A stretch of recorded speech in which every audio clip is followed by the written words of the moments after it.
को constituent assembly के floor पे ये कहा था कि इस मुल्क पर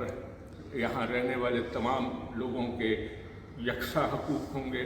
और किसी को किसी पर किसी भी एतबार से कोई फौकियत नहीं दी जाएगी।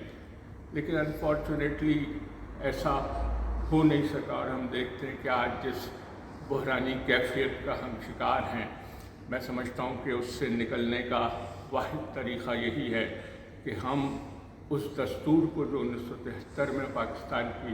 पार्लियामेंट ने मंजूर किया था उस पर मनोअन अमल करें, उसको बुनियादी डॉक्यूमेंट के तौर पर इस्तेमाल करें और तमाम इख्तलाफात को उसमें दर्ज करदा तरीक़ाकार के मुताबिक हल करें। मैं समझता हूँ कि यही बेहतरीन रास्ता है कि उसमें हर इदारे और हर शख्स के किरदार का तयन कर दिया गया है और हमें उसी एतबार से अपनी कौमी तरक्की के इस सफ़र को जारी रखना चाहिए।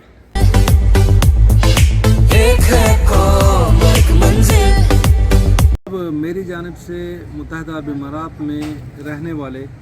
तमाम हमवतनों को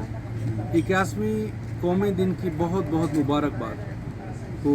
क्योंकि 81 साल पहले बरसगीर के मुसलमानों ने ये फ़ैसला किया कि एक अलग वतन हो जिसमें हम आज़ादी मज़हब के साथ ज़िंदगी बसर कर सकें, और आज ये ख्वाब पूरा हो चुका है। और वतन से बाहर रहते हुए मुत्तहिदा अरब इमारात में हम सब पर लाजिम है कि हम